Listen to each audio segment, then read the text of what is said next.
അസ്സലാമു അലൈക്കും വറഹ്മത്തുള്ളാഹി. ഡോക്ടർ മുഹമ്മദ് ഷിഫിലിയാണ്. നമ്മളിന്ന് സംസാരിക്കാൻ പോകുന്നത് തൈരാണോ യോഗേർട്ടാണോ ഏറ്റവും നല്ലത്? ഈ തൈരും യോഗേർട്ടും എങ്ങനെ കഴിക്കണം? ഇത് കഴിച്ചാലുള്ള ശരീരത്തിന് കിട്ടുന്ന അത്ഭുതകരമായിട്ടുള്ള ഗുണങ്ങൾ എന്തൊക്കെയാണെന്നുള്ളതൊക്കെയാണ് ഞാൻ പറയാൻ പോകുന്നത്. വളരെ നല്ലൊരു ഭക്ഷണമാണ് ഈ യോഗേർട്ടും ഈ തൈരും. പക്ഷെ ചില ആളുകൾക്ക് തൈര് കഴിക്കാൻ പറ്റില്ല, ചില ആളുകൾക്ക് യോഗേർട്ടാണ് ഏറ്റവും നല്ലത്. ഇതിൻ്റെ യോഗേർട്ടിൽ തന്നെ ചില പ്രത്യേക യോഗേർട്ടുകളാണ് ഏറ്റവും നല്ലതായിട്ട് വരുന്നത്. അപ്പോൾ ഇതൊക്കെയാണ് വളരെ വ്യക്തമായിട്ട് ഞാൻ പറഞ്ഞു തരുന്നുണ്ട്.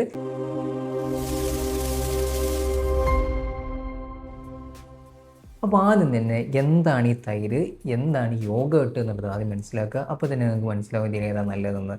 അപ്പോൾ തൈര് എന്ന് പറഞ്ഞാൽ നമ്മൾ വീട്ടിലൊക്കെ നമ്മൾ ഉണ്ടാക്കുന്ന ഒരു സാധനമാണ്. പഴയ തൈര് നമ്മൾ പാലിലേക്ക് ആഡ് ചെയ്യും. ആഡ് ചെയ്തിട്ട് അങ്ങനെ വെക്കുമ്പോൾ നമുക്ക് തൈര് കിട്ടും. അതാണ് നോർമലി നമുക്കറിയാം തൈര് എന്ന് പറഞ്ഞാൽ. എന്നാൽ യോഗേർട്ട് അങ്ങനെയല്ല. യോഗേർട്ട് നമ്മളൊരു ഫാക്ടറീൻ്റെ അകത്ത് ഉണ്ടാക്കുന്നതാണ്. അതിൻ്റെ പ്രത്യേകത, നമ്മൾ തൈരിലേക്ക് പഴയ തൈര് ആഡ് ചെയ്യാണ്. അപ്പോൾ നമുക്കൊരു പ്രത്യേക ഒരു ഒരു ഒരു അതിനൊരു ഇമ്പോർട്ടൻസോ നമുക്ക് കൊടുക്കാൻ പറ്റില്ല. അതിലേക്ക് പ്രത്യേക ഒരു ഫ്യൂച്ചേഴ്സോ അതിനെ ഒരു പ്രത്യേകത ഉണ്ടാക്കിയെടുക്കാനൊന്നും പറ്റില്ല. എന്നാൽ ഒരു ഫാക്ടറിയിൽ നമ്മൾ ചെയ്യുമ്പോൾ അതിന് വേണ്ട രീതിയിൽ നമുക്ക് ഏറ്റവും ഉപകാരപ്പെടുന്ന രീതിയിലേക്ക് അതിനെ മാറ്റിയെടുക്കാൻ പറ്റും. അതിൻ്റെ ഏറ്റവും നല്ല ഉദാഹരണമാണ് ഈ യോഗേർട്ട് ഉണ്ടാക്കുന്നത് നിങ്ങൾ മനസ്സിലാക്കുക.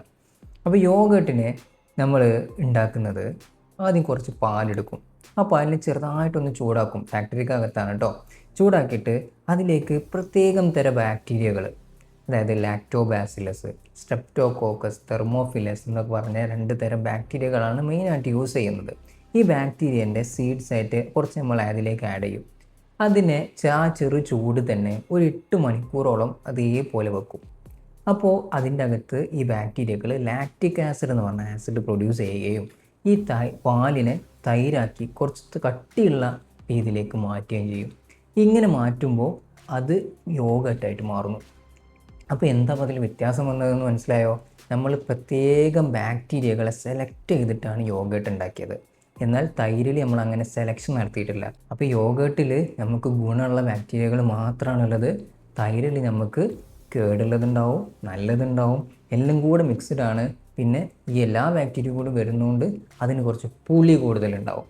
ഈ പുളിയാണ് വേറൊരു പ്രശ്നം. ഈ തൈരിൻ്റെ നല്ല ആസിഡിറ്റി ഉള്ള ആളുകൾക്ക്, ഗ്യാസ് ഉണ്ട്, നെഞ്ചിരിച്ചിട്ടുണ്ട്, പുളിച്ചത് കിട്ടി വരുന്നുണ്ട്, ഇങ്ങനത്തെ ആളുകൾ ഈ തൈര് കഴിച്ചിട്ടുണ്ടെങ്കിൽ ഈ കംപ്ലയിൻസ് ഒക്കെ കൂടും.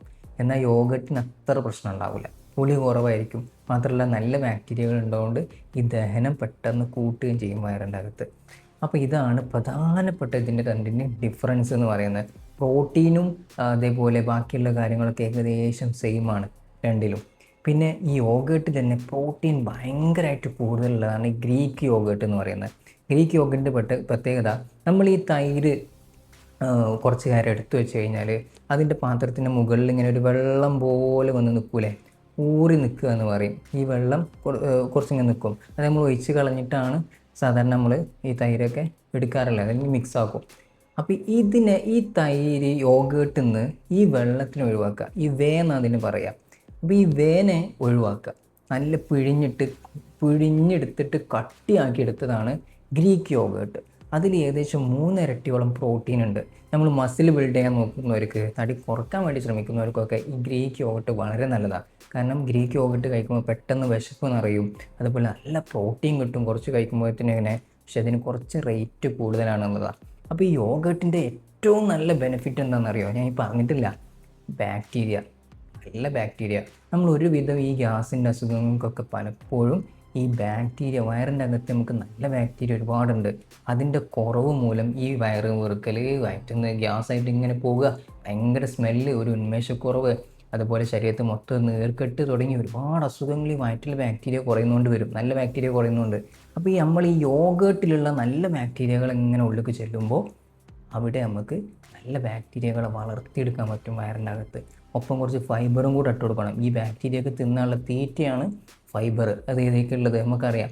പേരക്ക, ചീരയില തുടങ്ങി ചിയാ സീഡ്സ്, ഇങ്ങനത്തെ നല്ല ഫൈബറുള്ള ഭക്ഷണങ്ങൾ നല്ലോണം ഇതിൻ്റെ കൂടെ കഴിച്ചു കൊടുത്താൽ നമുക്ക് ഈ ബാക്ടീരിയകളെ വളർത്തിയെടുക്കാൻ പറ്റും.